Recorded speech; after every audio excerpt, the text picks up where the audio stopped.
Right, next update చూద్దాము. తాము fee మొత్తం కట్టినా అదనపు ఫీజు కోసం కాలేజీ వేధిస్తుందని ఆరోపిస్తున్నారు ఎన్టీఆర్ జిల్లా ఇబ్రహీంపట్నంలోని నోవా కాలేజ్ విద్యార్థులు.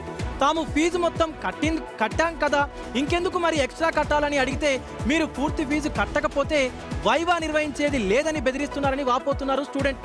అలాగే కాలేజ్ వైఖరితో తమ భవిష్యత్తు అంధకారంలో పడిపోయిందని చెప్తున్నారు. ఫీజు కట్టిన రసీదులతో తమ ఆవేదనను వ్యక్తం చేస్తున్నారు స్టూడెంట్స్. నేను కామారెడ్డి 6th ఇయర్ నోవా కాలేజ్లో చదువుతున్నాను, జూపూడి క్యాంపస్. మాకు ఈ ఇయర్ వైవా ఉంది 6th ఇయర్. నేను కాలేజ్లో ఆల్రెడీ 4th ఇయర్ ఫీజు మొత్తం 70,000 పే చేశాను. ఆ స్లిప్స్ కూడా నా దగ్గర ఉంది, కానీ అవి వ్యాలిడ్ కాదు. నువ్వు స్లిప్సే మాకు కాదని చెప్తున్నారు. నా దగ్గర స్టాంప్ కూడా ప్రూఫ్ ఉంది.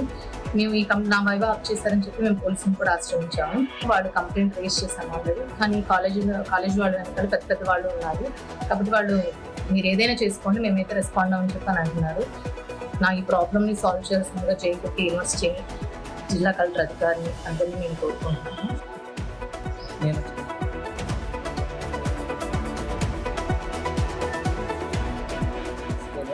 సార్ వచ్చేసి మీ ఫీజులో ఒక రిసిప్ట్ వేసి లేదు అని చెప్పేసి నాకు వైవా డిలే చేస్తున్నారు. పెట్టను అని చెప్పారు. ఏమని అడిగితే ఇలా వచ్చేసి నీ ఫీ రిసిప్ట్ వచ్చేసి నువ్వు వేరే వాళ్ళకి కట్టినావు, అది కాలేజీకి కట్టలేదు, సో నువ్వు ఏదైనా ఉంటే వాళ్ళతో మాట్లాడుకో, మేనేజ్మెంట్ దీనికి యాక్సెప్ట్ చేయదు అని చెప్తున్నారు. తాము వైవా నిర్వహించాలని ఎన్నిసార్లు అడిగినా మీకు చేతనైంది చేసుకోండి, మా వెనుక పెద్దవాళ్ళు ఉన్నారని చెప్తున్నారని విద్యార్థులు ఆరోపిస్తున్నారు. వెంటనే వైవా నిర్వహించి తమకు న్యాయం చేయాలని జిల్లా కలెక్టర్ కు యూనివర్సిటీ అధికారులను విద్యార్థులు వేడుకుంటున్నటువంటి పరిస్థితి మనకి ఇక్కడ కనిపిస్తుంది క్లియర్ గా.